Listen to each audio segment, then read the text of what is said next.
grupo de pareja y familia del Ameguino desde hace más de 20 años. Es docente titular de la Cátedra de Escritura para Psicoanalistas del Instituto de Psicoanálisis de las Configuraciones Vinculares de la AAPPG. Es autor, entre otros libros, de La alienación del analista y Más de un otro. Es co-compilador de los libros Clínica psicoanalítica ante las catástrofes sociales, la experiencia argentina y familias y parejas. Y como escritor, Daniel ha publicado 2 novelas, la primera, Y al volver la vista atrás, la segunda, La vida que cuenta. Su nuevo libro saldrá en septiembre y lleva el título de Parejas en análisis, 12 historias de la clínica. También ha escrito numerosos artículos sobre psicoanálisis en diarios, revistas, destacándose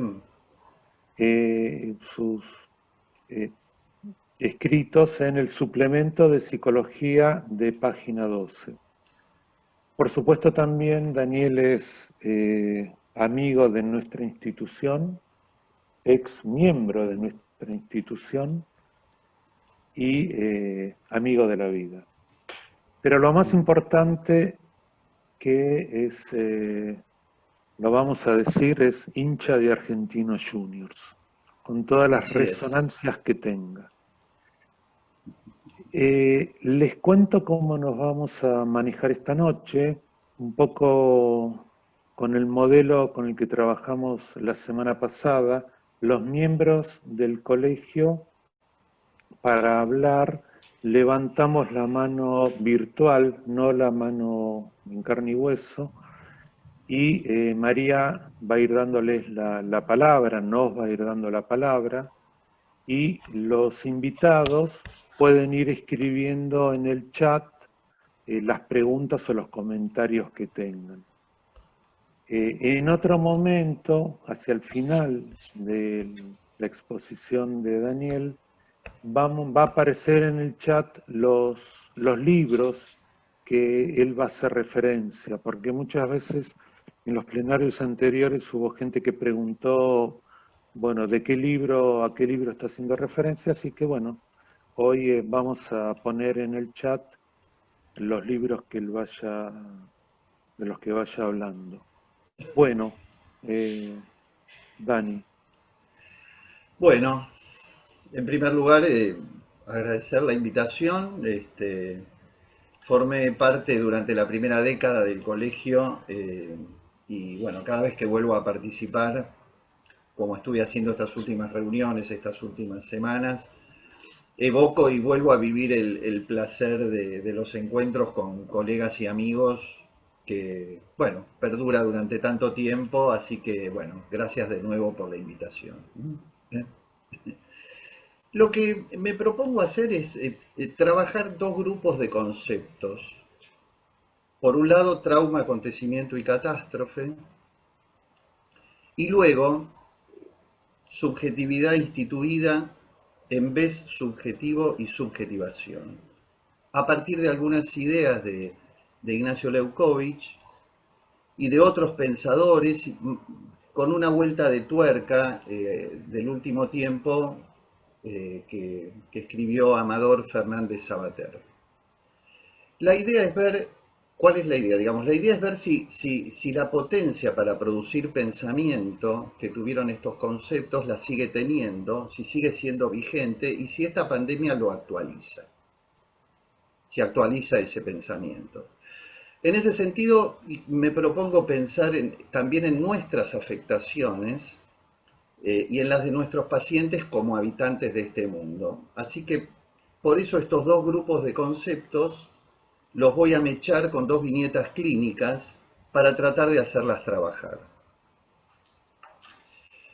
Así que voy a ir con la primera de esas viñetas, que es muy cortita, y después la voy a ir retomando en el desarrollo de la presentación. Valeria es odontóloga. Trabajaba muy bien hasta la pandemia, permaneció expectante las primeras 2 o 3 semanas. Si bien estaba preocupada por la economía, estaba relativamente tranquila, dado que su marido conservaba el trabajo, un trabajo en relación de dependencia. Pero resulta que ahora a él le anunciaron que solo iba a cobrar la mitad del sueldo. Al mismo tiempo empezó a aparecer la posibilidad para ella de volver al consultorio, pero atender urgencias. En realidad urgencias es lo que ella más hacía. ¿Mm? Volvió a aparecer esa posibilidad. Pero volver no es fácil. El protocolo del COVID-19 para los odontólogos, según su propio decir, es imposible. Camisolín, cubre zapatos descartables e impermeables, cofia, gafas de protección ocular, pantalla facial protectora, guantes de látex, barbijos N95. Como si esto fuera poco, resulta que los pacientes también tienen que utilizar un conjunto parecido y además lo tienen que pagar. El kit cuesta 1.500 pesos para cada vez y no puede haber reintegros porque los prepagas aún no lo reconocen. Además de todo esto, tiene que forrar su consultorio con papel film y limpiarlo antes y después de cada paciente. De manera que el dispositivo de entrada y salida de cada uno de ellos le lleva más de media hora. El dispositivo de entrada y salida, ¿no? Perdón, que voy a apagar esto, que me olvidé. De manera que en una jornada donde antes ella podía ver 8 pacientes, Agatas va a poder ver 3, siempre y cuando estos se dispongan a pagar por encima de sus honorarios los 1.500 pesos del kit. Además de eso está el propio costo de su vestimenta protocolar que le muerde gran parte de sus honorarios. Pero bueno, ese es el aspecto económico. Además dice, te voy a contar, el otro día fui y me la pasé llorando. No puedo atender así. No puedo, no veo nada. Entre las mascarillas y los guantes nuevos que son más densos, no siento las manos, tengo miedo de hacer cagadas. Es horrible. ¿Qué sentido tiene trabajar así? No me gusta, no me interesa trabajar así, la pasé muy mal y esto viene para largo. Y yo no quiero trabajar así. Así que hablé con mi secretaria, suspendí todos los turnos y me quedo en casa.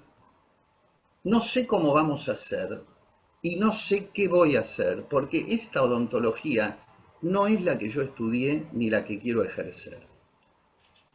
¿Estamos hasta ahí? Una primera viñeta, que ahora me voy a meter con algunos conceptos ya más teóricos y después la voy a ir mechando en el transcurrir. Alrededor de la crisis de finales del 2001 y 2002 en Argentina surgieron discusiones muy fértiles alrededor de la diferencia entre distintos modos en los cuales una estructura o un sistema de pensamiento podía encontrarse con lo nuevo.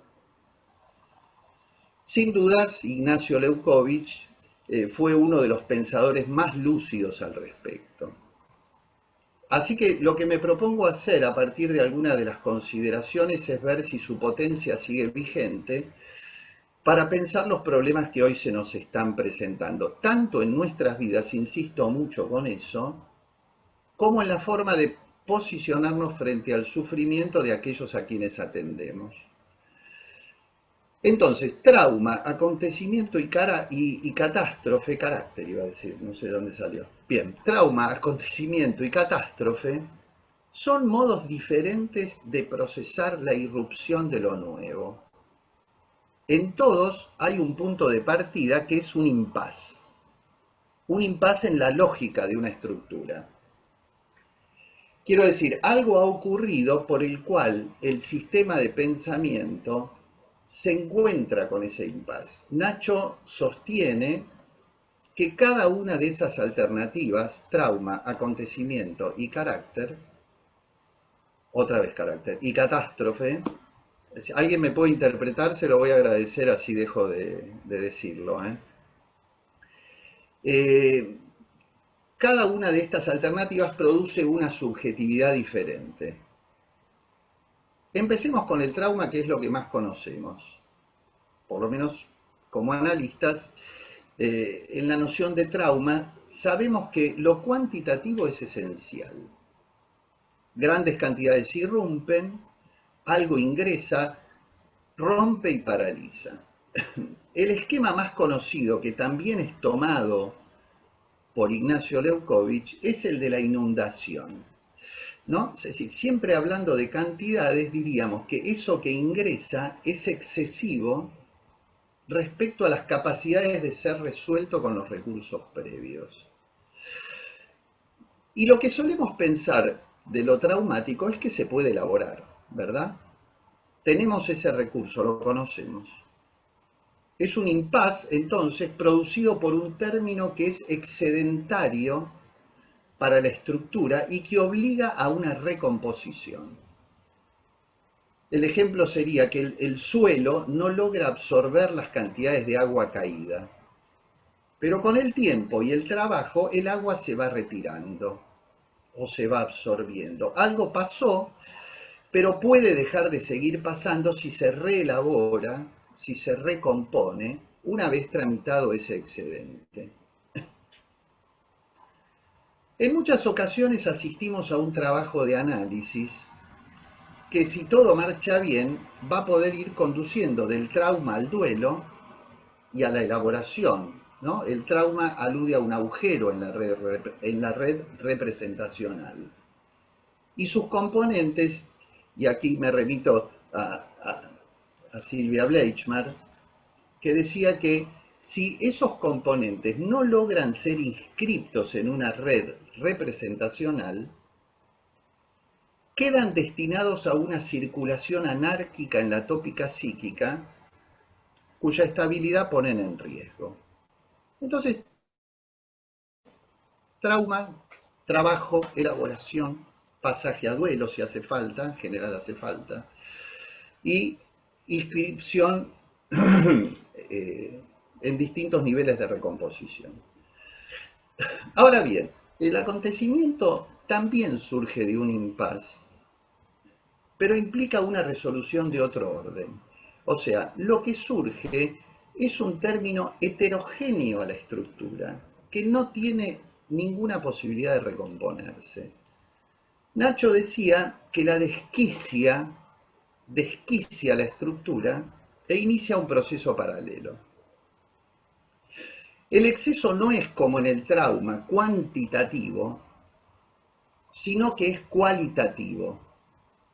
No es una inundación que se retira, sino que marca un imposible para esa estructura. Él pone de ejemplo el Mayo francés. Nosotros podríamos poner de ejemplo a las Madres de Plaza de Mayo, en la misma dirección. Él toma el Mayo francés y marca como característica la toma de la palabra por parte de los sujetos que no invocan representación alguna. En el Mayo francés, dice él, se tomó la palabra como antes se tomó la Bastilla. Hubo acto creativo, invención de recursos, a partir de pensar que se podía llevar la imaginación al poder. Entonces, aquí se trata de una invención de un recorrido que es heterogéneo a la estructura, un impensado hasta el momento en que adviene. Entonces, tratando de unir, diría, el acontecimiento no repone un esquema previo, como en el traumatismo, sino que inventa, y la palabra invención es crucial, un esquema nuevo, crea recursos nuevos para habitar una situación. Leo una frase para cerrar esta idea del Mayo francés de Ignacio que me gustó mucho. Dice, de todas partes brotaban tesoros, experiencias nunca dichas. Una vez abandonado el caparazón metálico del auto y roto el encanto de la televisión a domicilio, con la circulación desquiciada, los medios de comunicación de masa cortados, el consumo amenazado, en un París deshecho y reunido en las calles, bárbaro y estupefacto, de descubrirse un rostro nuevo, despojado de sus afeites. Desde allí surgía una vida insospechada. Ni recomposición estructural, termina diciendo Nacho, ni colapso general. Invención de un recorrido heterogéneo en otra dimensión de la estructura. Tenemos entonces hasta ahora dos nominaciones que importan en tanto indican un pasaje a una experiencia a otra. Traumatismo, acontecimiento. Ahora bien, ¿qué sucede con la catástrofe? Si el trauma permite recomposición después del impasse y permite elaborar el excedente, si a su vez el acontecimiento inventa una salida diferente ante el impasse, porque lo que emerge ya no entra en la estructura previa, digo, el ejemplo de Madres de Plaza de Mayo también es muy claro para nosotros, como invención de un recorrido heterogéneo que no estaba predicho ni estaba en posibilidad antes de suceder. Entonces, él dice que, como les decía, si el acontecimiento inventa una salida diferente, la catástrofe, en cambio, alude a una irrupción que no recompone y no permite inventar ninguna salida. Es una resta pura de ser, una disolución en el no ser. En la catástrofe, la causa que desmantela no se retira como la inundación y por lo tanto no permite ni recomposición del trauma, ni invención como en el acontecimiento. Lo único que produce es desmantelamiento y devastación. De esta manera, esas marcas que antes organizaban simbólicamente una experiencia ya no ordenan nada. Retomo algo de la viñeta. En el plano individual, podríamos preguntarnos, ¿qué pasó a ser la odontología para mi paciente? ¿Cuánto del traumatismo o de la catástrofe se juega en ella en este momento dado? ¿Habrá algún lugar para la invención acontecimental, para la invención de lo nuevo? En el plano colectivo, si el ejemplo de lo traumático es la inundación y del acontecimiento es el Mayo francés, el ejemplo de la catástrofe es Auschwitz.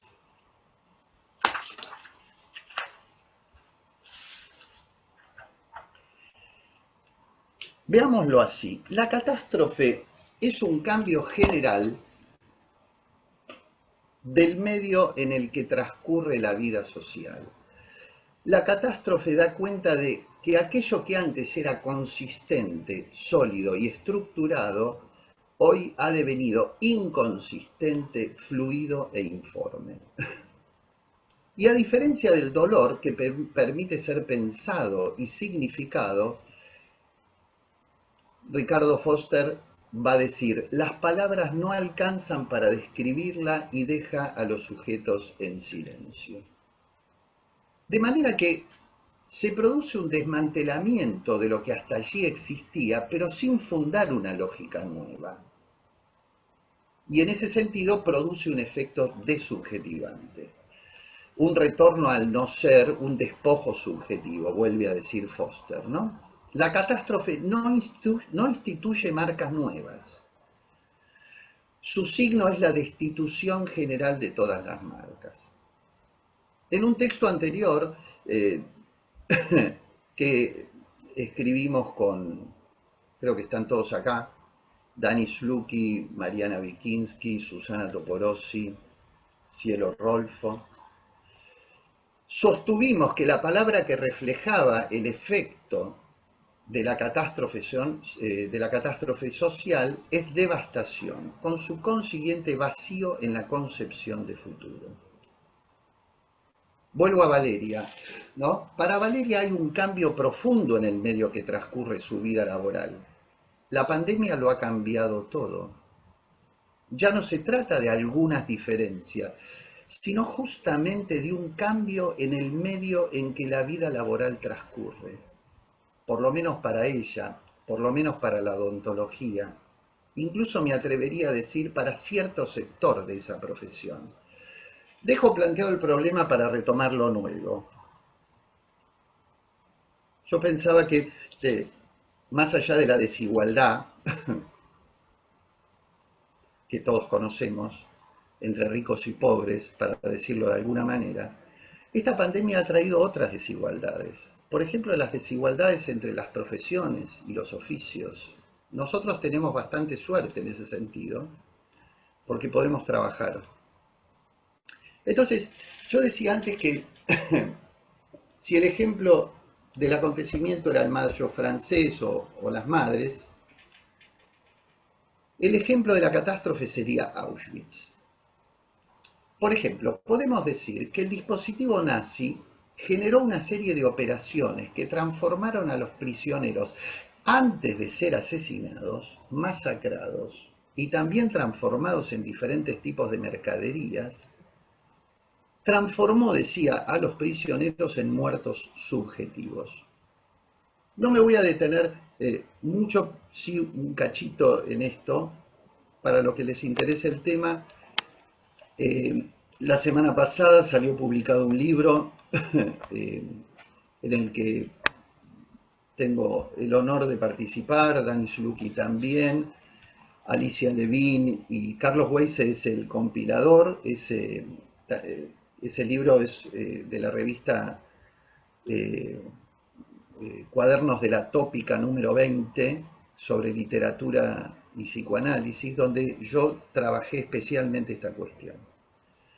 Pero lo que quería marcar es que algunas de estas operaciones que ellos hicieron, el nazismo hizo, para transformar a los prisioneros en muertos subjetivos antes de matarlos, algunas fueron, por ejemplo, el despojo del nombre, el reemplazo por el número tatuado, una serie de codificaciones.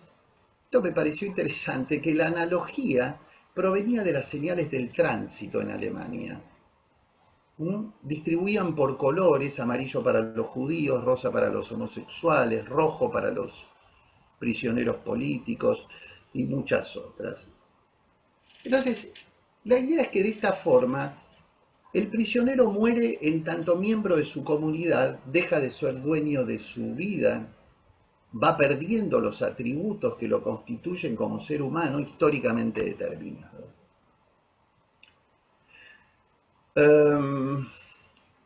Su humanidad se desintegra y, como decía Ignacio, en la catástrofe, esta frase me pareció muy acertada, se es objeto de cualquier práctica y sujeto de ninguna. Pero bueno, siguiendo con lo de Auschwitz, diría que a pesar de todo en ese universo concentracionario, también quedaron sobrevivientes, algunos de los cuales se transformaron en escritores brillantes. ¿Qué hicieron ellos con esa experiencia? ¿Cómo trabajaron lo abyecto? ¿Habrán podido a través de la escritura dominar algo de lo vivido? ¿La escritura siempre ayuda a ligar? ¿O podría ser también que a veces se puede morir de decir?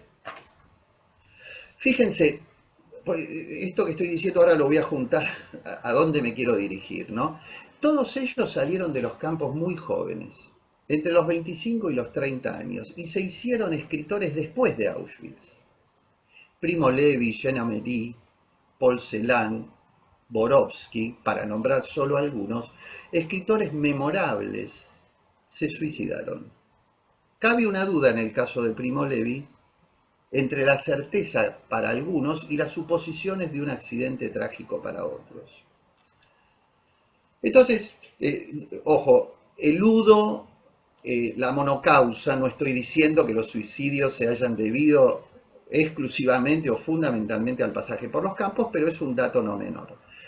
Pero al mismo tiempo están los otros escritores sobrevivientes, como Jorge Semprún, el único no judío de este breve listado, Semprún fue ministro de Cultura en el gobierno de Felipe González en España en 1988.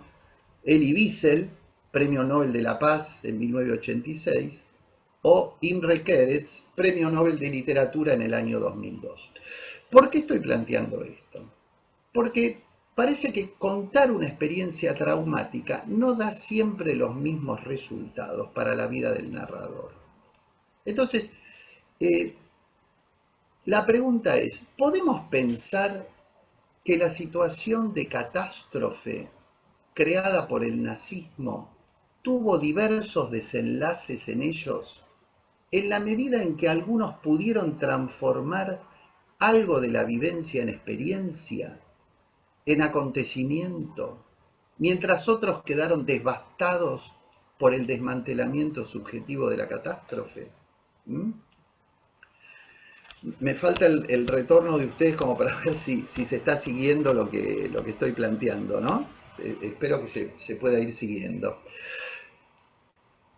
Ahora voy a hacer un pequeño parate y me voy a meter con la segunda viñeta, porque me voy a ir metiendo con el otro grupo de conceptos a ver si lo podemos ir enlazando.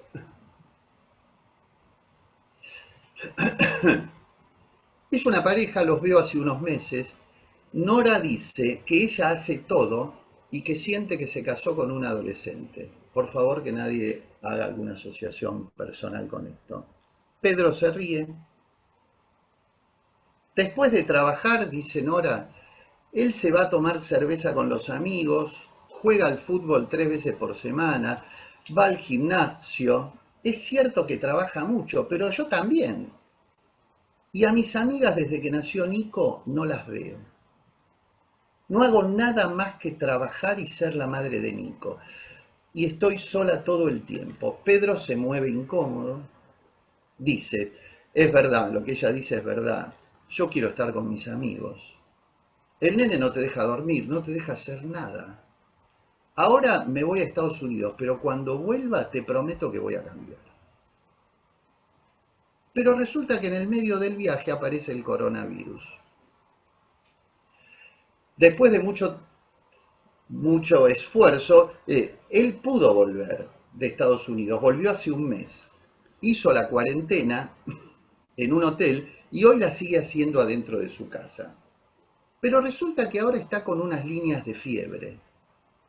Su médico le dijo tranquilo, no es nada, es un resfrío, seguramente producto de que te quedaste dormido en el balcón la otra noche, le dice su médico. Entonces me cuentan que tuvieron una discusión tan fuerte que él se fue un rato a tomar aire al balcón y se quedó dormido. Ahora se tuvo que meter en el estudio, en otra habitación de la casa, para no contagiar a su hijito de 2 años. La cuarentena dentro de la cuarentena. ¿Mm? Se amigaron a través de la puerta, ya no discuten quién hace las cosas y quién se ocupa del pequeño, porque él está en otra habitación, no puede salir. Mucho menos de quién trabaja y cuándo. Ahora desde el encierro en el otro cuarto, él puede trabajar cuando quiere y ella hace todo lo demás. Mientras además trata de seguir trabajando. Tenemos la sesión. Ella en el living y él en el estudio. Y yo en mi casa. Me piden cambiar el horario porque la nena no se duerme, si me pueden llamar media hora más tarde, después de cuando ella hace la siesta. Les digo que sí, me dicen, ya se durmió, te podemos llamar, sí, llámenme. Vemos la dificultad esta de compartir las tareas y ella dice que la fiebre lo salvó a Pedro de estar en casa a cargo de lo necesario. Ella se ríe. Una vez más, dice, el tipo encontró la forma de rajarse. Le pregunto de qué se ríe.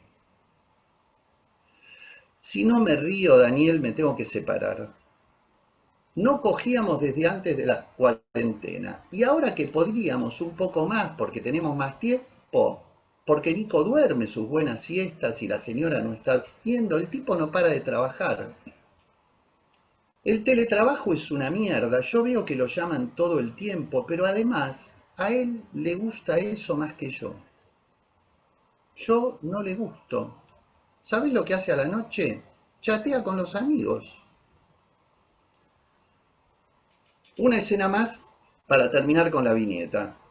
A Nora se le presenta una oportunidad de hacer un vivo por Instagram convocada por un grupo muy importante de su profesión y que representa una posibilidad de crecimiento para su futuro laboral.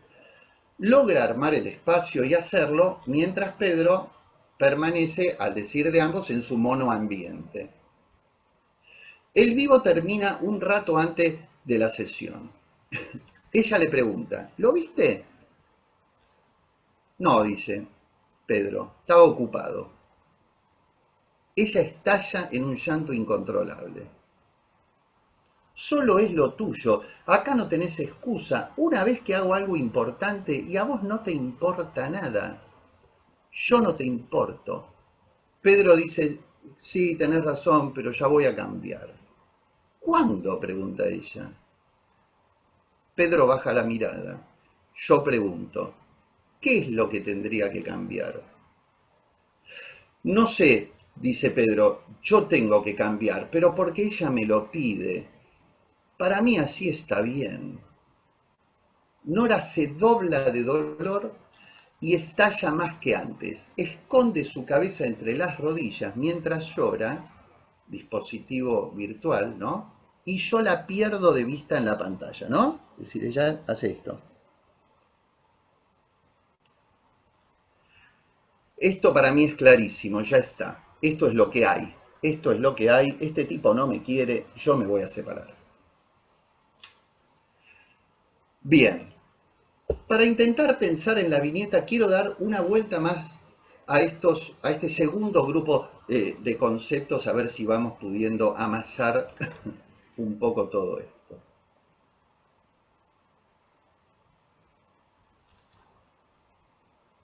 A mí me resultó muy interesante un planteo que hace Ignacio Leucovich acerca de dos formas de pensar la catástrofe, ¿no? Él dice, una cosa es pensar lo que queda, como el resto de lo que fue una operación de devastación, ¿no? Es decir, ¿qué quedó en pie?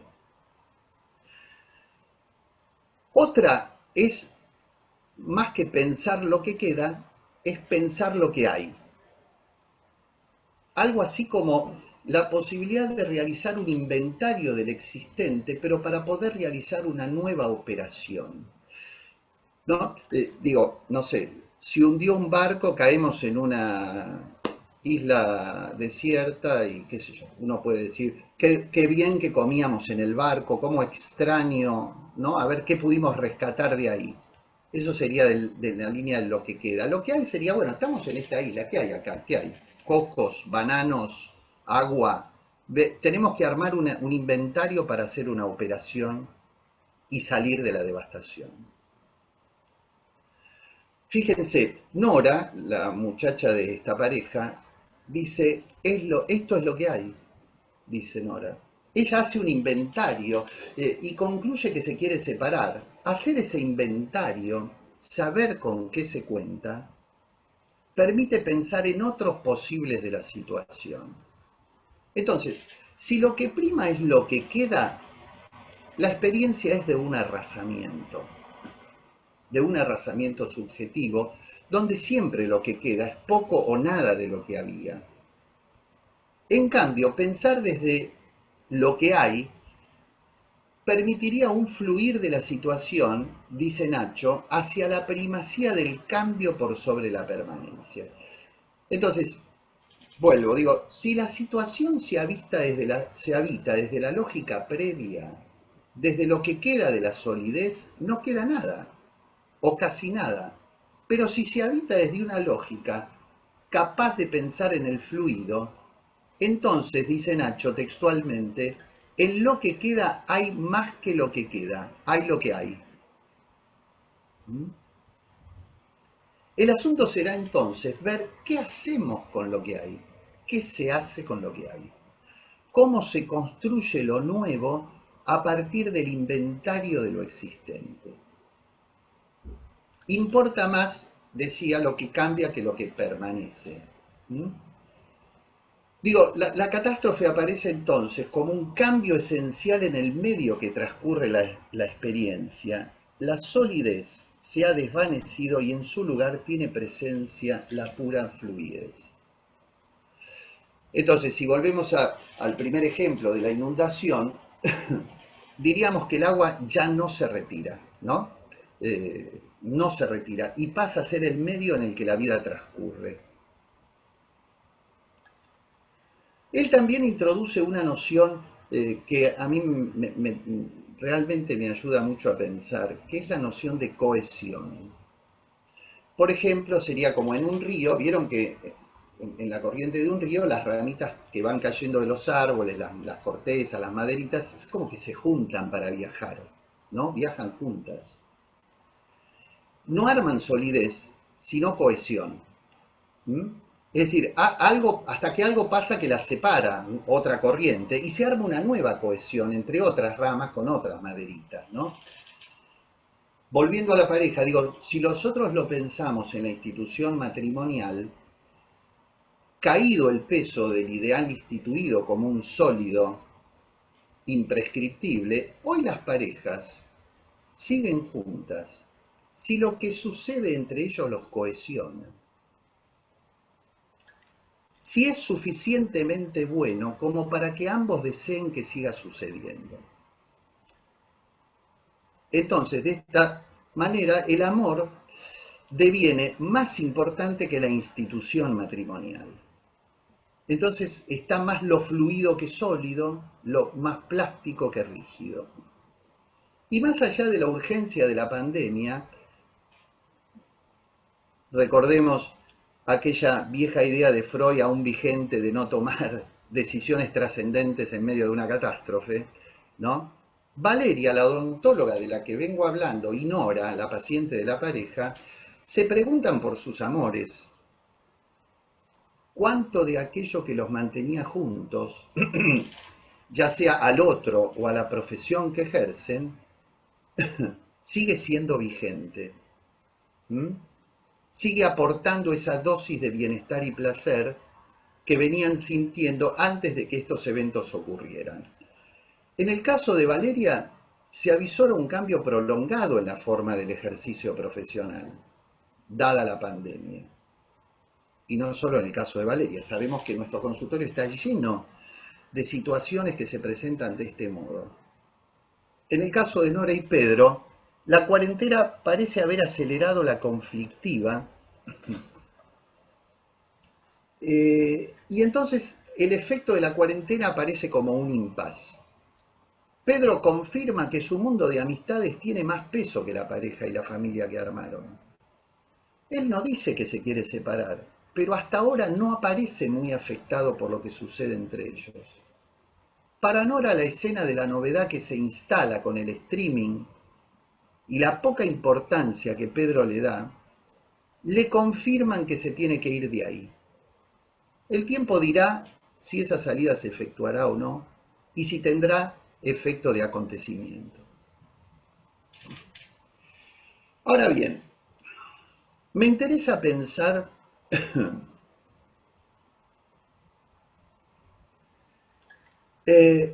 si estas tres categorías que estoy describiendo pueden operar en simultaneidad para distintos sectores de la vida social y para cada uno de nosotros en distintos momentos. ¿Mm? Fíjense, leo una frase de Nacho. Así definidas, más allá de las diferencias, las nociones de trauma, acontecimiento y catástrofe se apoyan en un suelo común. Constituyen afecciones diversas, y dice, momentáneas o no, subjetivas o no, alteradoras o no, sobre una lógica consistente. Entonces retomo esto de afecciones diversas, momentáneas o no, subjetivas o no, alteradoras o no. Sostengo la posibilidad, y propongo para pensarlo, que trauma, acontecimiento y catástrofe constituyen tres modos que operan en simultaneidad en una época dada y afectan los procesos de subjetivación de forma diversa. Hay una muy interesante nota de Amador Fernández Sabater en el diario.es. Después, como Dani decía, sobre el final van a aparecer todos estos textos que yo estoy nombrando, por si los quieren recorrer, donde él pone a trabajar un fragmento del libro que justamente se llama Del fragmento a la situación, escrito por Ignacio Leukovich, Mariana Cantarelli y el grupo 12. Y plantea, lo voy a leer textualmente porque ahí trabaja este segundo grupo de conceptos al que yo me quería referir, que es subjetividad instituida en vez subjetivo y subjetivación. Lo plantea así, él dice, Amador, ¿no? La subjetividad instituida es la serie de operaciones que debemos hacer para formar parte de una cierta lógica. La serie de comportamientos obligados para adaptarnos a una situación. Entonces ahí aparece la idea de lo instituido, formar parte de un instituido. Aparece obligados, una institución a la que estamos obligados, y aparece adaptarnos a la situación. ¿Me siguen? Es decir, desde la subjetividad instituida, lo que nos pide la subjetividad instituida es adecuación, dice Amador.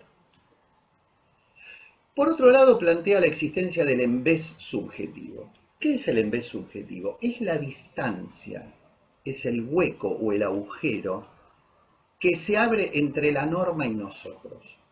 Si la subjetividad instituida es adecuación, el embés subjetivo, serán esas dudas, malestares, preguntas, todo aquello que no cierra, que no encaja y que no se deja gobernar. Es ese resto que queda de la subjetividad instituida. Entonces, si esa subjetividad instituida reclama adecuación, el embés subjetivo es el punto de lo inadecuado, de la inadecuación. Yo diría que es el lugar del análisis, ¿no? Es ese lugar donde la cosa no cierra y esto no me está gustando, digamos, ¿no? ¿Qué hago con esa obligación de pertenecer a este instituido? Entonces, el tercer elemento que nombraba acá, decía subjetividad instituida, en vez subjetivo y subjetivación. La subjetivación es equivalente a poder hacer experiencia, a reapropiarnos subjetivamente de un dato objetivo. No solo sufrir lo que pasa, sino cambiar la manera de relacionarnos con eso que pasa. Él dice que es un exceso, un plus, un desborde de la subjetividad instituida y que abre un espacio-tiempo distinto al obligado. Inventa, estamos del lado del acontecimiento, inventa otros recorridos, abre otros posibles. Entonces, sintetizo, subjetividad instituida exige adecuación, el embés subjetivo aparece como el lugar de la inadecuación, ese agujero, ese resto, por donde puede venir otro proceso de subjetivación que implica la transformación. Entonces, Raquel Bossolo decía que la subjetividad instituida implica la reproducción obediente del mundo. Y el embés subjetivo alude a la resistencia a acomodarse a ese mundo. Entonces, habrá indudablemente una tensión. Esa tensión se va a resolver de diferentes formas. Habrá entonces posiciones subjetivas heterogéneas.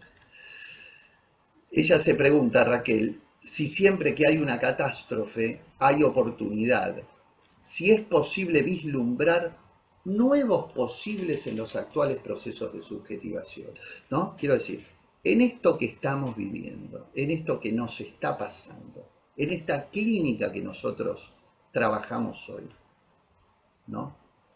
¿Es posible vislumbrar nuevos posibles en los actuales procesos de subjetivación? Estos nuevos posibles son los que habitan en el embés subjetivo, ¿no? Es una zona que, según dice Amador Fernández Sabater, es una zona que hoy se encuentra muy poblada. Él es muy optimista respecto de esto, ¿no? Es eso que en la clínica online nos encontramos cuando muchos pacientes, o muchos de nosotros, no solo los pacientes desde ya, nos estamos preguntando cuánto queremos retomar de lo anteriormente instituido y cuánto de ellos no estamos dispuestos a retomar, ¿no? Allí se juega la tensión entre adecuarnos, inadecuarnos y transformar. Leo una frasecita textual de Amador. Ya en poco voy terminando. La subjetividad instituida vacila. La zona de inadecuación se amplía. En el embés bullen no solo los malestares, sino 1000 prácticas, abiertas o clandestinas, grandes o minúsculas, que hacen con lo que nos hacen. Aparecen prácticas de cuidado, de apoyo mutuo, de autoorganización, de supervivencia. Y fíjense cómo lo dice. En ese embés está el humus de una posible subjetivación colectiva. Si volvemos a la viñeta, la diferencia, a la pareja, por ejemplo, ¿no? La diferencia entre Pedro y Nora se hace radical. Él parece cómodo en su posición, sin necesidad de replanteo alguno. Aunque fuerce un poco los conceptos, diría que se encuentra mucho más del lado de la subjetividad instituida, mientras Nora habita el mundo en un momento de embés subjetivo. Se mete en el agujero de la pareja que han armado, la cuestiona fuertemente, se hace centro lo que no encaja. Ese resto, productor de sufrimiento, le hace pensar que tiene que irse. No sabemos qué sucederá con ellos, pero sí lo que avisoramos son formas nuevas de subjetivación. Entonces, y si trauma, acontecimiento y catástrofe producen en multiplicidad y simultaneidad formas diversas de subjetivación, si un momento de embés subjetivo permanece en tensión con lo instituido, si de esa tensión pueden producirse subjetivaciones novedosas, si la cohesión se hace más importante que la pertenencia imprescriptible, si lo que no encaja se hace un lugar en el pensamiento, vemos que la heterogeneidad de posicionamientos nos arman una clínica altamente compleja. Subjetividades múltiples. Pensaba que cuando terminé, vieron que en el título yo puse trauma, acontecimiento, catástrofe, me insiste, trauma, acontecimiento, catástrofe, y puse subjetividades y como signo de interrogación, migrantes. Me parece que la pregunta es porque yo no estaba muy seguro si quería decir eso. Y hacia el final, en realidad cambiaría el título. Y en lugar de la pregunta sobre si hay subjetividades migrantes, diría que son subjetividades múltiples. No se trata de dejar de pensar en el sujeto de deseo, muy por el contrario. Sin embargo, lo que vemos permanentemente en situaciones como la de esta pandemia es cómo el sujeto de la catástrofe se pone en el centro de la cuestión y vuelve a poner en vigencia aquella diferencia que Silvia Bleichmar nos había planteado, aquella diferencia entre lo autoconservativo y lo autopreservativo. Cuando la catástrofe se impone, pesa enormemente lo autoconservativo, en desmedro de aquellos enunciados identificatorios que nos constituyen. Caen los sueños, se desarticula el deseo, bulle la necesidad. Será tarea de nosotros sostener esa multiplicidad en cada encuentro para habilitar una mirada que contemple esos posicionamientos diversos y trabaje con la especificidad de cada situación. Termino con esto. Ignacio decía que a veces hay que poder declararse náufrago. A veces nómades, a veces náufragos, de a ratos más o menos consistentes, pero siempre alertas a las tensiones que se van problematizando cada vez. Muy bien, paro ahí.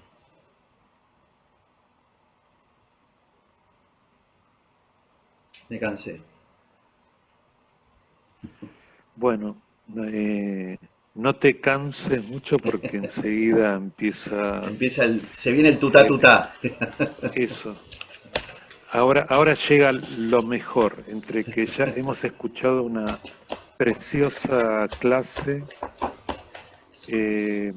Gracias por traernos, recrearnos, entre otros autores, al también querido y recordado Ignacio Nacho Leukovich. No te vamos a interpretar por qué insististe tanto con... Por favor. ¿Por qué no te salía catástrofe? Bueno, por algo no querías que te salga catástrofe. Pero la verdad yo estaba por preguntarte por qué migrantes y hacia el final en realidad hiciste un cambio entre, ¿no?, migrantes, esa pregunta que te hacías, hacia subjetividades múltiples. Pero me pregunto si esta nueva subjetividad, aquello que no encaja, aquello hacia lo que vira, lo que no encaja, no tendrá que ver con migraciones posibles, migraciones psíquicas. Pero bueno, esto es para iniciar el debate, el intercambio. Te agradecemos nuevamente y no sé si ya hay, María, queda en vos los comentarios. Sí. O dar la palabra a la gente. Mientras esperamos que levanten la mano, todavía no hay manos levantadas, te leo un intercambio o un comentario en el chat. Norberto Dosorets pregunta ¿qué diferencia habría entre subjetividades migrantes y subjetividades múltiples? Bien. ¿Querés agregar algo más y después...? Dale, te leo otra. Dale. Y después ya hay una mano levantada. El carácter que insiste, Graciela Kasitsky dice, el carácter que insiste creo que tiene que ver con lo que impediría abrir nuevos posibles en una catástrofe. Las madres de Plaza de Mayo son acontecimiento frente a la catástrofe del proceso. Muy bueno, dice. Después están los libros. Bueno, ¿querés dar la palabra y después... Dale, Mariana. Voy juntando, digamos. Mariana Vikinski. Bueno, Dani, gracias por la precisión en la definición de estos conceptos.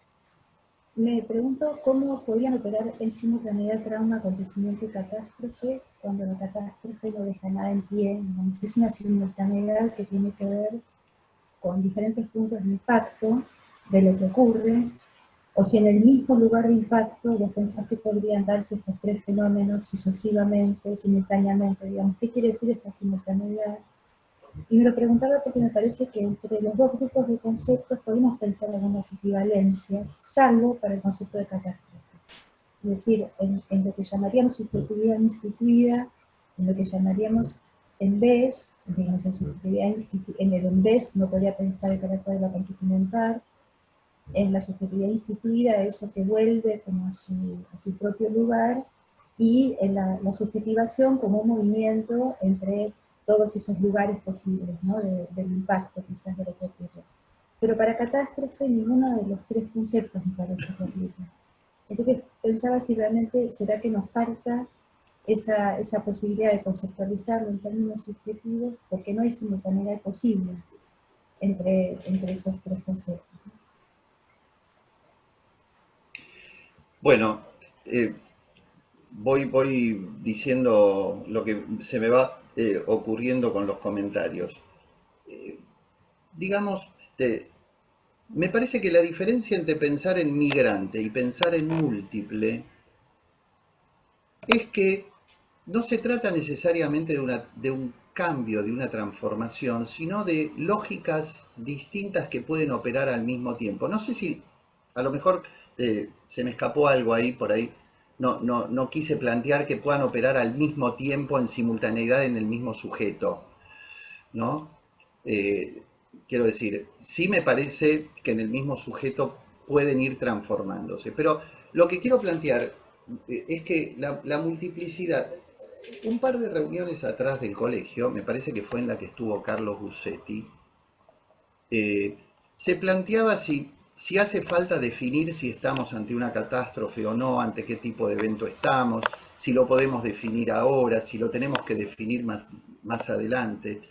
Y justamente en eso pensaba, digamos. A mí me parece que no sé si se puede definir porque estamos ante un evento que, dada la multiplicidad de las subjetividades en juego, puede producir cosas diferentes en distintas poblaciones y en distintas personas, ¿no? Está claro que para algunos el efecto catastrófico, lo estamos viendo en estos días, digamos, es incuestionable, ¿no? La desubjetivación, el no ser, la caída de todos los modos en los que las vidas transcurrían, la pregunta que uno se hace acerca de si de eso podrá salir algo o no, ¿no? Mientras nosotros estamos acá charlando, digamos, y trabajando, es decir, estamos afectados por la implicación, sin duda, de esa catástrofe, pero tenemos dentro de esa multiplicidad otra posibilidad de producir otras cosas. Yo traje estas viñetas justamente porque cuando lo discutía con colegas, la de la odontóloga, una de las colegas, Graciela Kaczynski, que recién intervino, me decía, pero ¿por qué no pensar que esta mujer se puede poner, por ejemplo, a militar para transformar, si ella está incómoda con los guantes? Y a lo mejor un proceso de subjetivación es ponerse a trabajar para que cambien el protocolo, porque no se puede trabajar con esos guantes, porque eso le debe pasar a la mitad de los odontólogos, no solo a ella. Entonces ahí se abriría una posibilidad de una transformación hacia otra cosa. Pero también puede ser que esta muchacha haya quedado arrasada por por los elementos históricos con los que se encontró esta situación y no esté pudiendo hacer nada de eso o algo de eso, ¿no? Entonces, lo que quiero decir cuando digo lo de simultaneidad y multiplicidad es que, como bien decía Mariana, hay distintos puntos de impacto que van a generar subjetivaciones diferentes. ¿Mm? Me queda la pregunta, no sé, no podría responder a eso, habría que pensarlo, si en una misma persona, digamos, yo me atrevería a decir que sí, digamos, ¿no? Alguien que queda, si me permiten la palabra, catastrofeado, digamos, por la situación, puede hacer un movimiento que permita salir de la devastación y producir algo nuevo, ¿no? Pero no lo sé.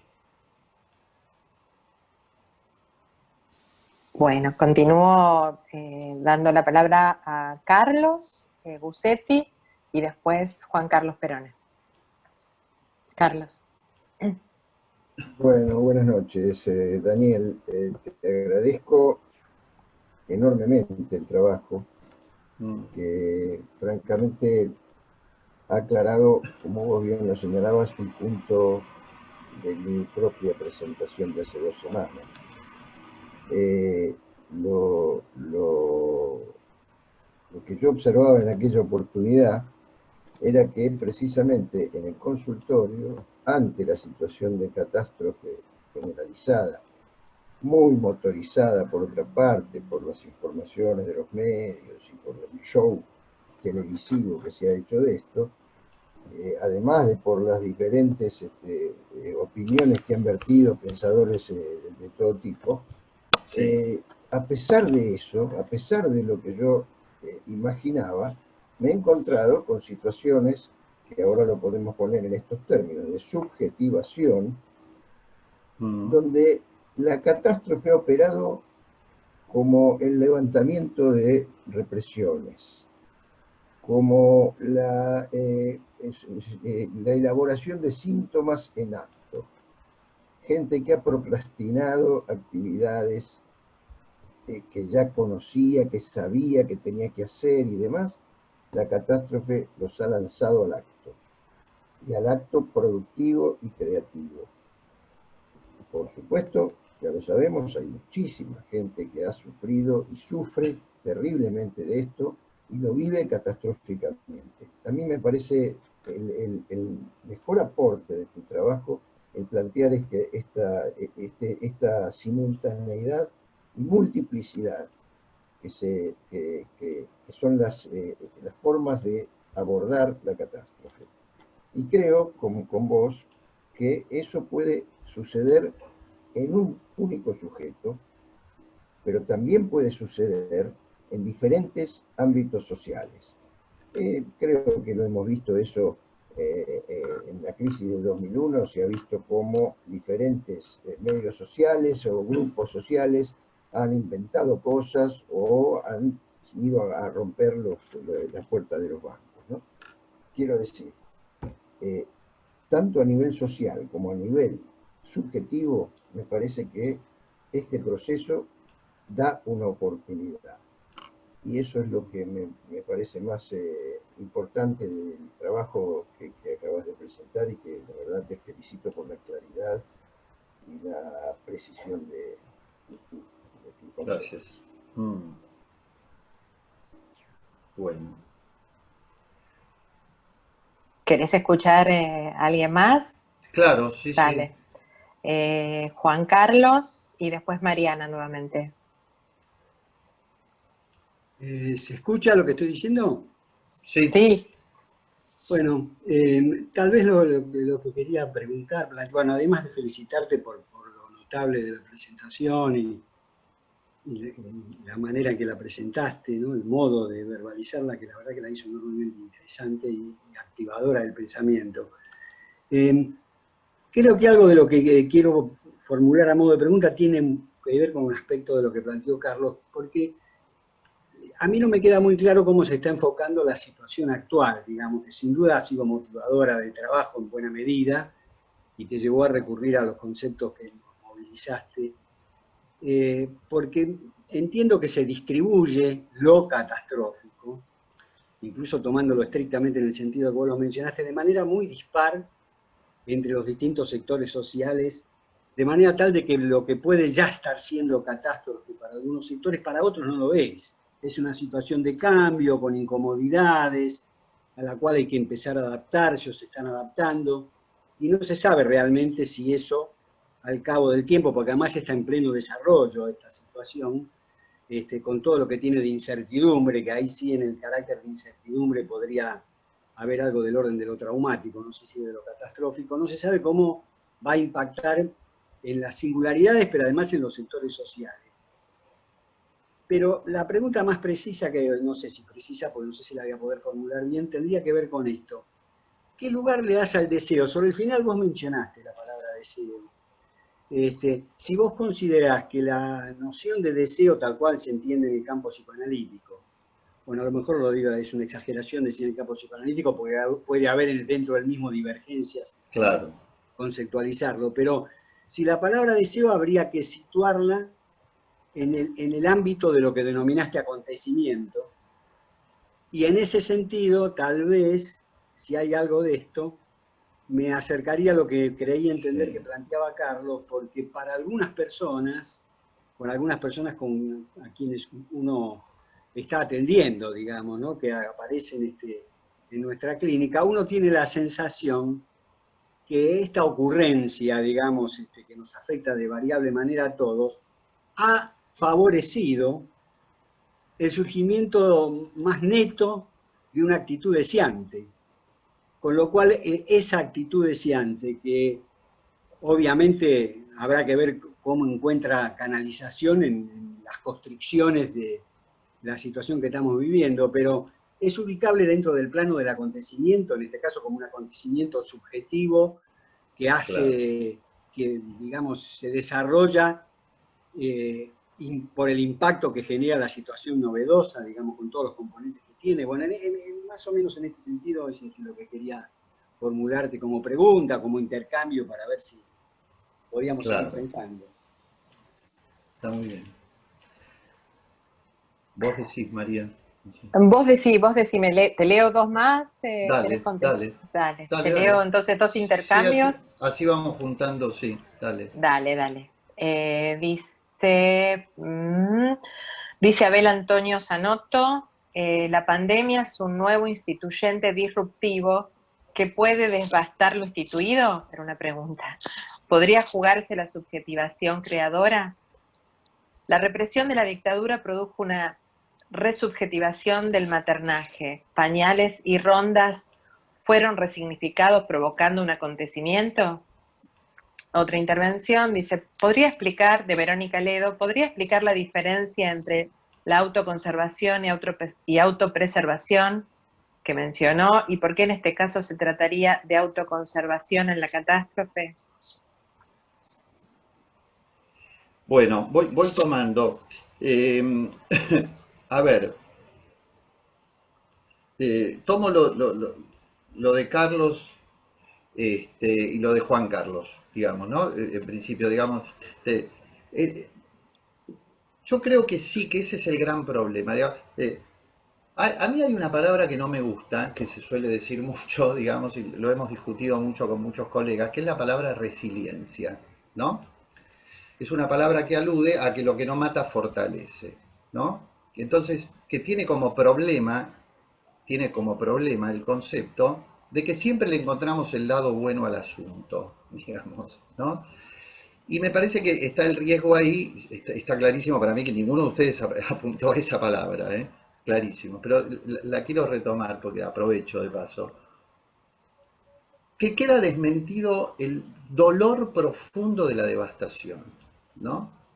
Entonces, yo veo como ustedes, estoy totalmente de acuerdo, y por eso también planteaba lo de simultaneidad y multiplicidad, que digamos que hay pacientes en los que esto ha despertado novedades increíbles, ¿no?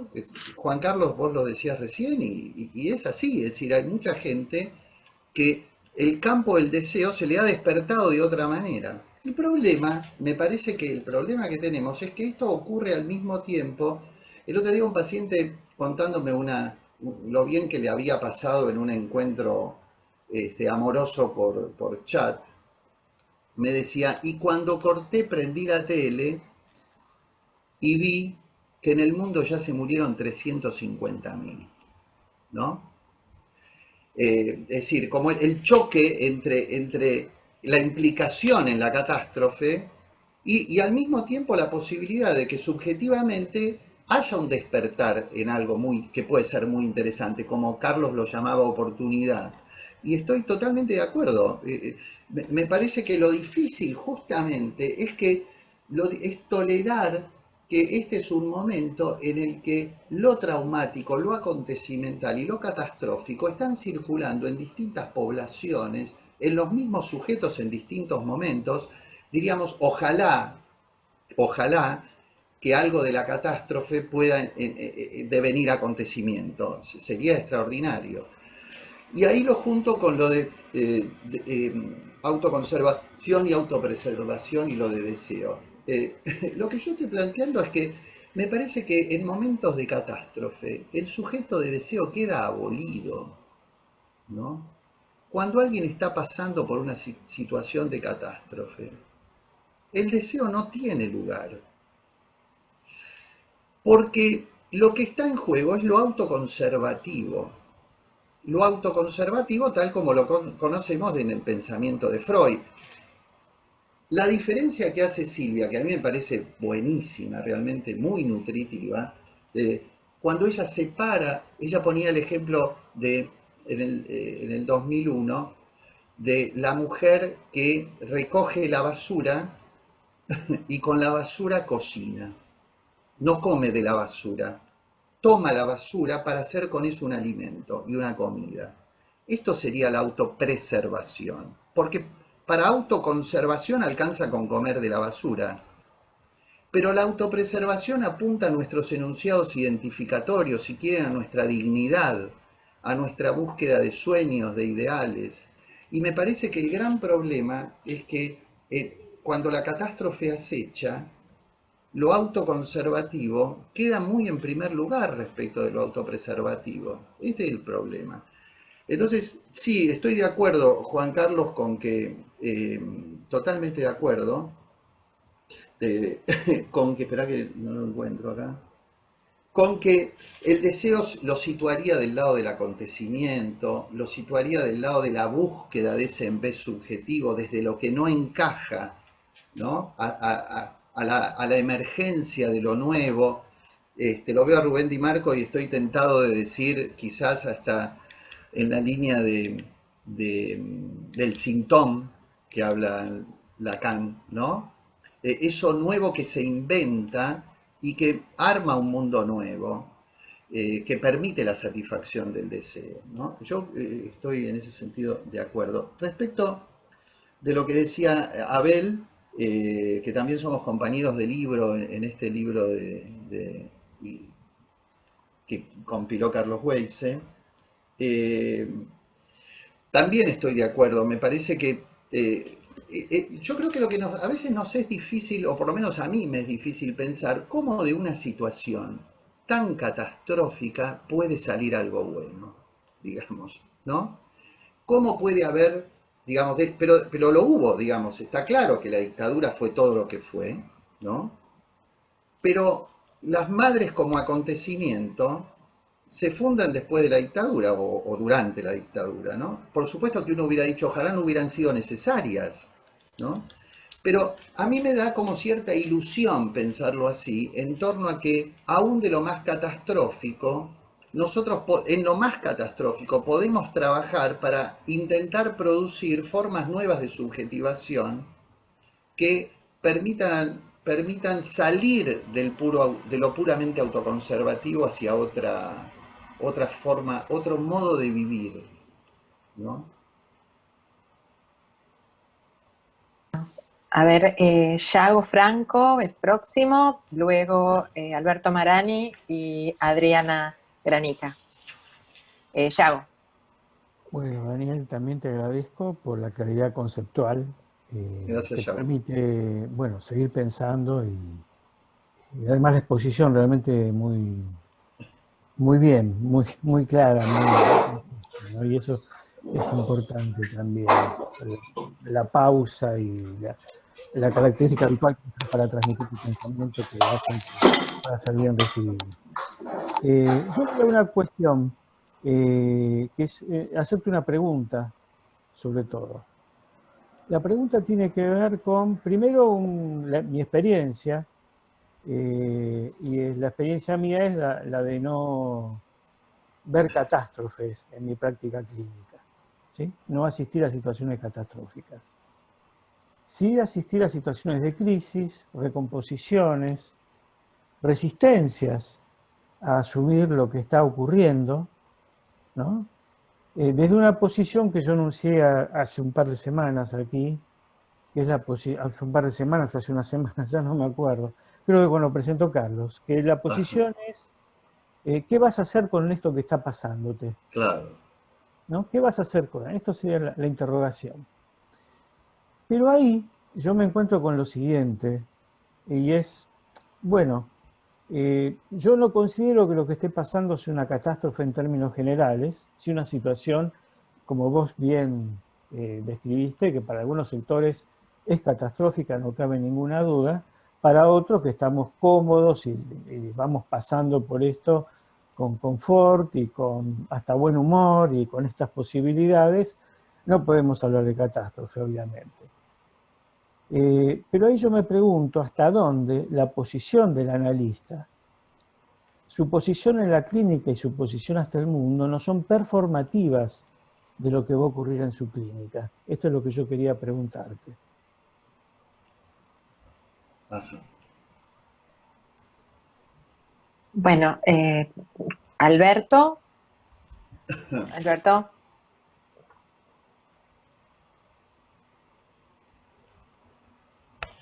Ahí te saqué el mute, Alberto. Gracias. Ahí está. ¿Qué tal, Daniel? ¿Cómo va, Alberto? Con la prolijidad de siempre, me hiciste un favor muy grande porque una viñeta personal. Hace pocos días, con relación a todo este despelote de la pandemia, me acordé precisamente de ese seminario de Nacho, que nunca dejaremos de extrañar, como a Silvia, que fue un seminario sobre estas tres categorías que vos describiste con muchísima fidelidad al pensamiento de Nacho.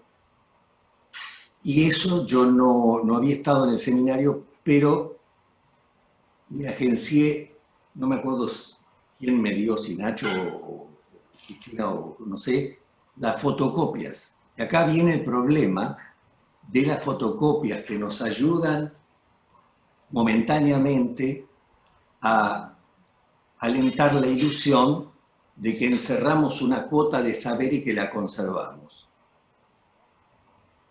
Quisiera que todos me ayuden a encontrar en el despelote del consultorio esas fotocopias. No sé dónde están, pero vos ahora las trajiste todas estas categorías que yo las tenía un poco mezcladas, por eso quería recuperar en relación a la cuestión de la pandemia. Con respecto a estas tres categorías, a mí me parece que uno de los problemas que tenemos es en el planteo de Nacho, que nacen, por supuesto, fíjense la relación que nosotros hacemos inmediatamente, y yo lo veo que muchas personas hacen estas conexiones, vos, Daniel, las hacías y creo que todos tendemos a hacerla, con el 2001, que no tuvo que ver con ninguna infección viral, por lo menos, porque fue un momento de marasmo que nos involucró a todos y donde se puso muy en tela de juicio nuestro ser profesional, nuestro ser ciudadanos, nuestro ser como nación, etcétera, etcétera.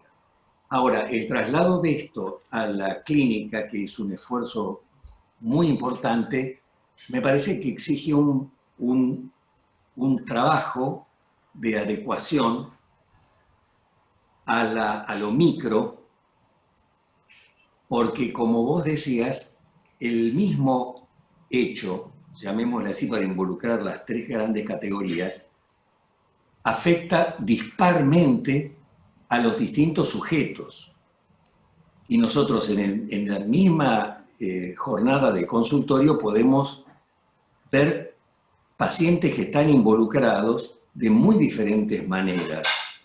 Algunos, inclusive, que como vos decías, en cómo de manera dispar afecta a distintas profesiones, y a nosotros no tanto o en una menor medida, pero a otras sí, sin ninguna duda. Vos decías el caso de esta mujer odontóloga, que efectivamente es así como tantas otras.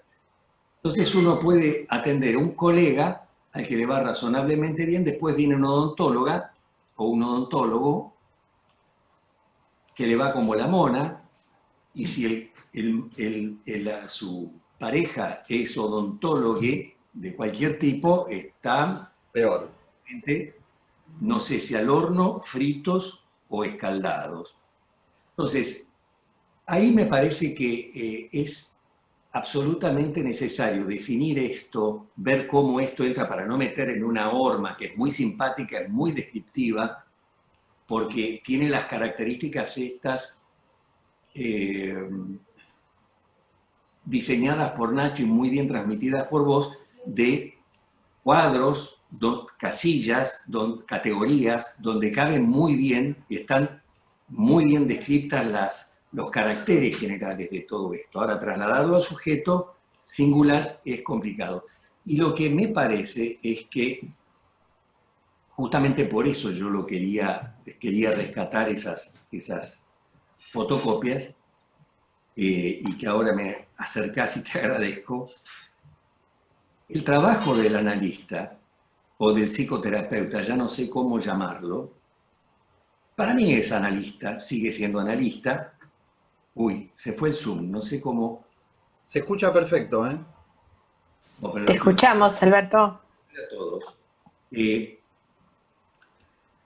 El trabajo del analista, por ejemplo, en una situación de devastación tipo catástrofe, en conocimiento del paciente y de sus recursos que por el momento pueden estar siderados, puede colaborar en mucho a la recomposición para que esto sea posible desde adentro del propio paciente, ni prestándoselos, sino en todo caso colaborando. Podría contar un ejemplo hoy muy, digamos, lo digo en 2 minutos, una paciente depresiva y además escribana que estuvo mucho tiempo sin trabajar, recién ahora pudo volver a poner en marcha el estudio con una serie de cuestionamientos de cómo va a seguir y qué sé yo, cosas que son sabidas por todos, muy poco trabajo, pero ella decía que pasaba el tiempo viendo películas. Y es un tópico al que nosotros recurrimos, es una mujer bastante grande. Y lo que yo le decía es que ella, que calificaba a las películas como un entretenimiento, yo, tomando unos ejemplos de lo que ella me había contado al principio, porque a veces me cuenta las novedades, porque tiene lo que ella llama un dealer que le va pasando las series y qué sé yo, en DVD, y yo le trataba de mostrarle cómo en los ejemplos que ella me puso, ella estaba indagando la realidad, tratando de buscar, conectar en lo que ella veía recursos propios para poner en juego en esta situación. No les quiero hacer explicación larga porque va a consumir. Esto no me gusta la palabra, pero la voy a decir por una cuestión de síntesis, nos interpela como terapeutas, como analistas, para ver qué podemos poner en juego con cada paciente singular, de acuerdo al tipo de afectación que cada paciente tiene y respetando la tela, naturalmente, como decimos, de cada paciente. Es un verdadero desafío para nosotros y para nuestra propia tela, ¿no? Bueno, gracias, Daniel. Gracias a vos. Bueno, si te parece, te leo 2 o 3 intervenciones más del chat. Dale, Escuchamos tu respuesta y después quedan 2 más intervenciones y ahí terminamos, ¿sí? Bueno, sí. A ver, hay una intervención que leí hace un rato. Yo, antes que, sí, que me digas... Dale, como vos quieras. Quiero leer una porque me la mandaron en privado, entonces vos no la tenés, que es de Gustavo Gebursman, que dice: ¿qué pensás del concepto de nueva normalidad? ¿No propicia la desmentida de la pérdida? ¿No esconde la necesidad del duelo, por ejemplo, de los abrazos que tal vez ya no podamos dar? Sí, era la que te iba a leer.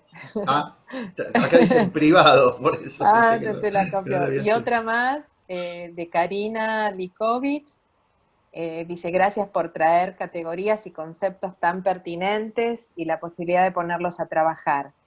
Nacho trabajó sobre una categoría que era el Estado-Nación como un organizador y articulador simbólico. Y a partir de esto, el concepto de crisis y la producción de subjetividad para un momento histórico determinado. ¿Cuál crees que es el lugar del psicoanálisis en este contexto? Nada menos. Y una sola más, y después pasamos a tu respuesta y a las intervenciones que faltan.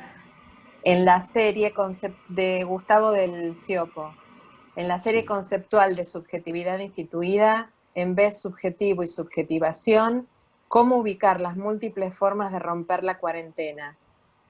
Entre comillas, ¿no? Que noto van apareciendo cada vez más estos últimos días. ¿Son transgresiones? ¿Qué estatuto darle? ¿Hay en ellas alguna ganancia en términos de acontecimiento, de subjetivación? Bueno, a ver, digo, es mucho, voy diciendo, porque veo que por la hora no tengo demasiado tiempo. Yago decías esto de qué vas a hacer con esto, qué vas a hacer con esto que pasa, ¿no? Que estoy totalmente de acuerdo. Apuntaba eso cuando decía esto de, bueno, hay lo que hay, ¿no? Hay que hacer un inventario, ¿qué hacemos? ¿Y qué vas a hacer con ese inventario? ¿Qué vas a hacer con...? Ahora, lo que me parece es que muchas veces eso es un punto de llegada, no de partida, ¿no?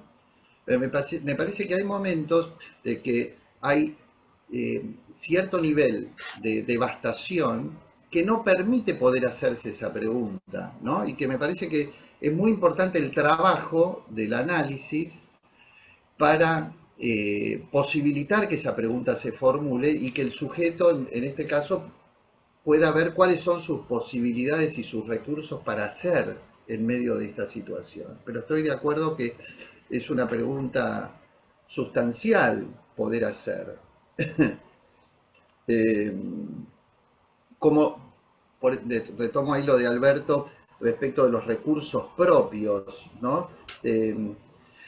A ver, por ahí la duda que tengo ahí es si se trata de recomposición, ¿no? Es una posibilidad. Eso nos conduce más a lo traumático. Me parece que desde la catástrofe no sé si es recomposición. Lo dejo planteado como problema, ¿no?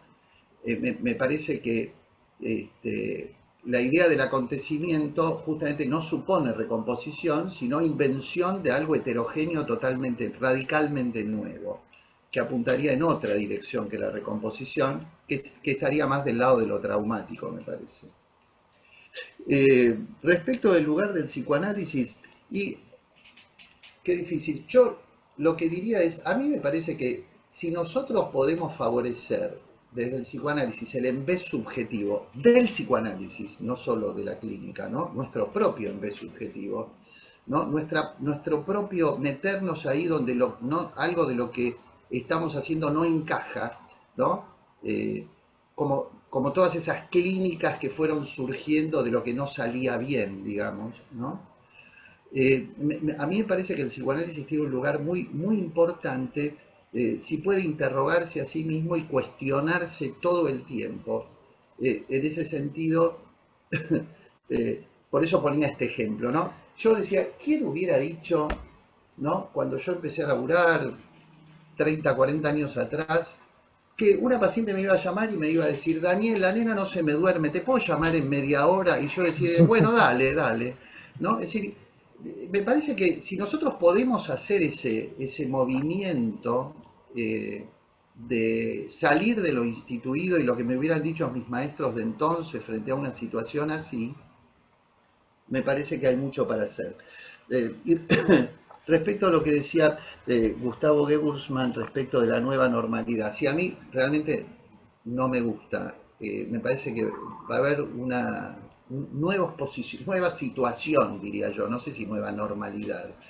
Me parece que la polémica entre es una polémica difícil que se suscitó con el discurso de Alberto del sábado. O sea, vieron que anduvo mucho dando vueltas por ahí la pregunta de si había derecho a angustiarse o no había derecho a angustiarse. Me parece que es una polémica que yo todavía no termino de entenderla bien, pero que me parece que tiene una riqueza que puede ser interesante. Me parece que nueva normalidad no va a haber nueva situación.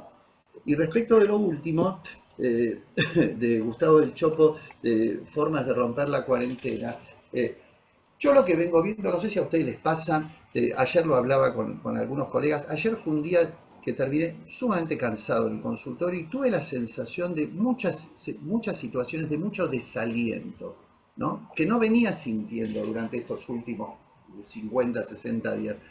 Vengo teniendo una impresión de mucho desaliento, como que la sensación es que el dispositivo cuarentena se va agotando, lo cual no quiere decir que no haya que hacerla, y me parece que ahí nos encontramos de vuelta con el problema, ¿no? Es decir, el dispositivo hace falta, pero al mismo tiempo se está agotando en sus posibilidades de ser cumplido. No sé cómo se sale de eso, no lo veo como transgresiones, ¿Sabés por qué? Porque me parece que si no, cualquier cosa que nosotros situaríamos del lado del en vez subjetivo podría pensarse como una transgresión, ¿no? Transgresiones al encuadre. ¿Cuántas veces nos han dicho eso no se hace, ¿no? Y me parece que está más situado del lado del en vez subjetivo que de una transgresión, en el mal sentido de la palabra transgresión, si es que pudiera tener un mal sentido, ¿no? Bueno, digo como para permitir algo más. Mira, quedan dos últimas intervenciones, Bien. tu respuesta, y si después querés leer todo lo que está en el chat, te lo hacemos llegar, ¿sí? Dale, dale. Oscar y Esther Vázquez, Oscar Sotolano y Esther Vázquez. Sí. Elisa, te desmuteé. Ahí está. ¿Se escucha? Sí, perfecto. Sí, muy bien. Hola. Bueno, en primer lugar, saludarte y agradecerte. El modo de exposición, te aclaro, y se nota por todos los comentarios que hubo, que hablar en este extraño sistema en el cual tus referentes son cuadraditos ciegos, más a un estilo radial, fue realmente muy, muy bueno y muy rico.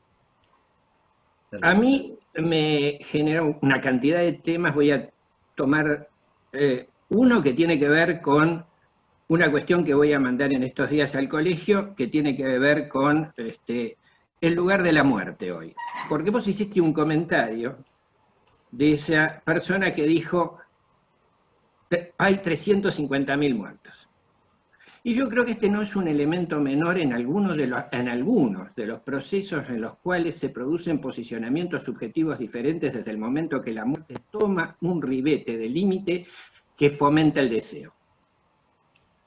Es decir, la noción de muerte, la noción de finitud, tiene por momentos un valor que no solo es negativa, sino puede ser productiva desde el punto de vista de una potencialidad deseante. Eso es un comentario al pasar, pero que me parece importante en esta discusión. Un aspecto que los planteos de Ignacio se plantearon siempre sobre una base de una discusión muy fuerte con el determinismo duro, en el cual había una preocupación sobre lo nuevo, sobre esas creaciones que de alguna manera eran imprescindibles retomar para no quedar atado a una suerte de destino historicista basado en un psiquismo infantil de alguna manera achatante. Ahora, tomando el ejemplo de madres. Las madres de Plaza de Mayo indudablemente son una experiencia extraordinaria en la Argentina. Pero hubo madres en Guatemala, hubo madres en México, antes incluso que en la Argentina. Y organizadas. Sin embargo, jamás tomaron el ribete que se tomó en la Argentina. Y allí hay un fenómeno. Eso tiene que ver con peculiaridades históricas de la historia política argentina, sus luchas y sus tradiciones. Y el modo en que la propia sociedad alojó esa lucha de madres. No las transformó en locas, sino que las reconoció toda su potencia. Con lo cual ahí se me arma un lío con la imagen del río. Porque es cierto que corren ramitas que se juntan y cohesionan, pero a veces el tipo de rama que circula va determinando distintos vectores de tránsito por el agua. Y en un momento determinado, una cierta rama más gruesa genera una cierta acumulación y te arma un islote. Claro. Y en otros se dirige en otras direcciones diversas.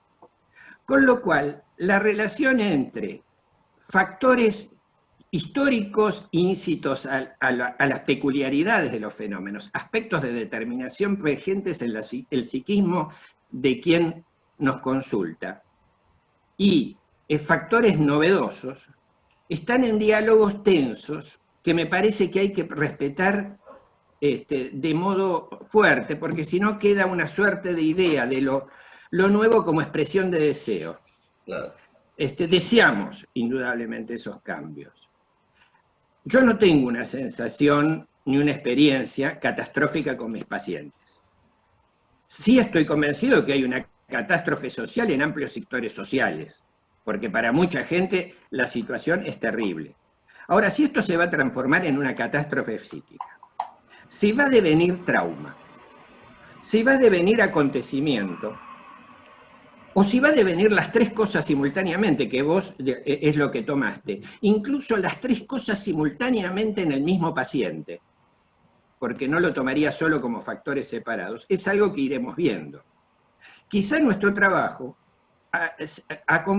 puede servir a acompañar ese proceso de fluir, en el cual los enquistamientos que puedan estar generados por las propias estructuras coaguladas del peso de nuestros propios troncos en el agua, y la posibilidad de que inventemos, porque estamos inventando, en un país que además tiene tradición de inventar, porque en los 70 algunos de nosotros atendíamos en las plazas, y eso no significaba, y sabíamos que cualquier psicoanalista ortodoxo de una asociación psicoanalítica nos miraría con estupor, y sabemos hoy que algunos analistas incluso están en estado estuporoso porque tienen que atender así.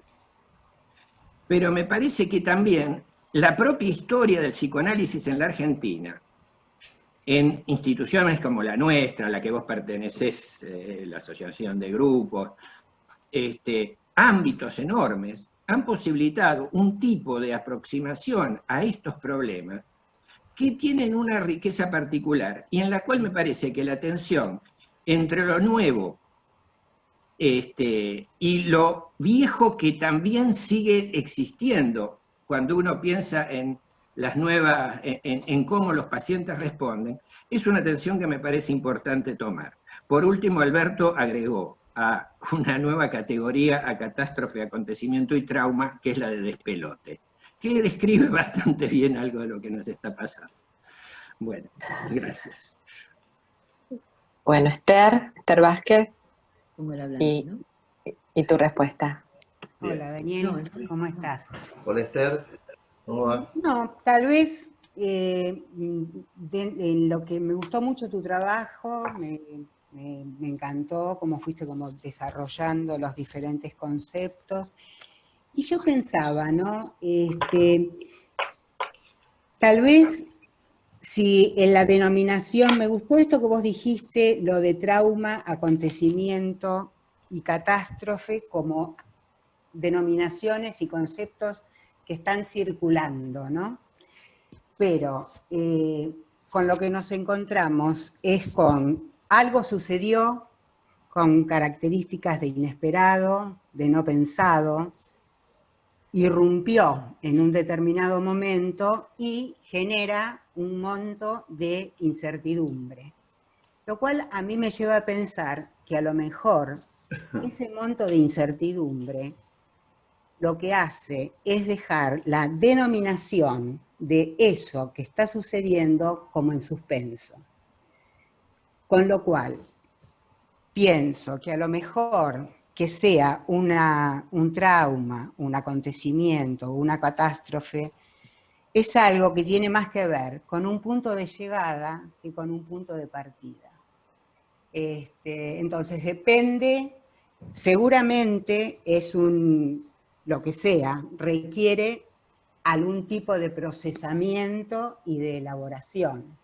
Y va a depender de qué es lo que haga cada uno y cada sociedad, ¿no? Relativamente a esto que nos sucede, lo vamos a denominar una cosa u otra. Bueno, esto, después ya lo otro fue dicho. Claro, a ver,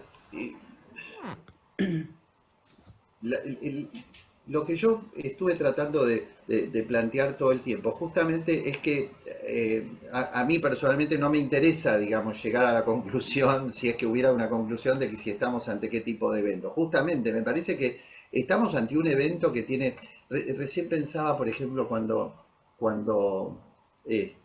Oscar hablabas de que vos no te encontraste con la catástrofe, yo pensaba yo tampoco, ¿no? En el consultorio, pero sí estuve hace muy poco hablando con una colega que trabaja en la línea 137, ¿no?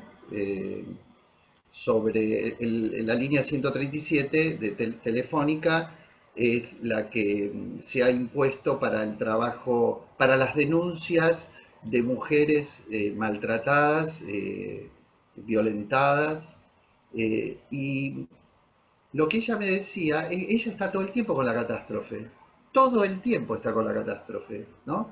De llamados de personas que están hacinadas, y mujeres sobre todo hacinadas en sus casas y castigadas y golpeadas, imposibilitadas de salir. Digo, yo coincido con vos, o sea, nosotros estamos atendiendo por ahí a otra población, pero me parece que hay en equipos de salud, de hospitales y de muchos lugares, como estas líneas de atención telefónica, ellos me parece que sí se están encontrando más con esa catástrofe, ¿no?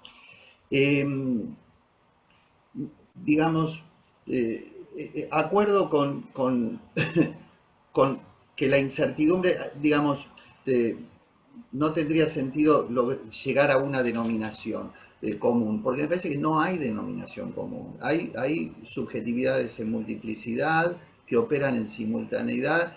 Es importante que nosotros nos demos cuenta, me parece, con algunos pacientes ante qué tipo de lógica estamos, porque, digamos, las diferentes lógicas suponen distintos caminos de trabajo, ¿no? Ahí se daría para otro Ateneo, digamos, pero ¿qué tipo de posicionamiento?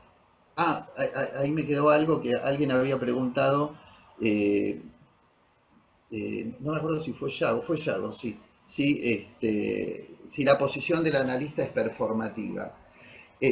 Yo creo que sí, que, digamos, es como lo de la abstinencia, digamos, o sea, yo siempre digo que la abstinencia está destinada a caerse, todo el tiempo se cae. Lo que pasa es que hay que volver a colocarla, digamos, en su posición, ¿no? Es decir, el problema no es que la abstinencia se caiga cuando el paciente dice algo y uno dice, sí, viste, a mí también me pasó lo mismo, qué sé yo. El problema no es que se caiga, el problema es saber que tiene que volver a instalarse.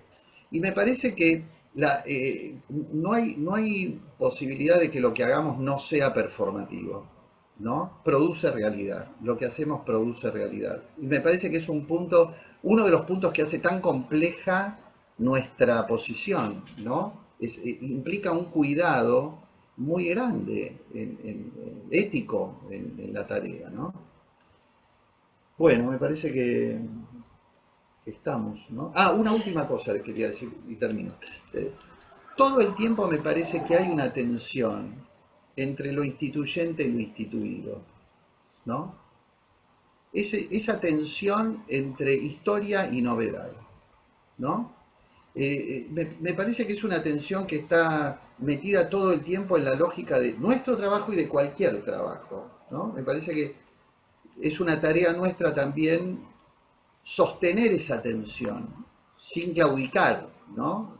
Sin tomar partido, digamos, sostener esa tensión en los tratamientos y no solo en ellos, entre historia y acontecimiento, historia y novedad radical, ¿no? Bueno, hasta ahí. Bueno, muchas gracias, Daniel, y bueno, los invito a todos a que se desmuten, así te aplaudimos, nos aplaudimos. Gracias. Gracias. Muchas gracias. Excelente. Muchas gracias. Muchas gracias. gracias, Daniel. Muy bueno. Bueno, Dani, gracias. Gracias a ustedes. Muchas gracias. Gracias.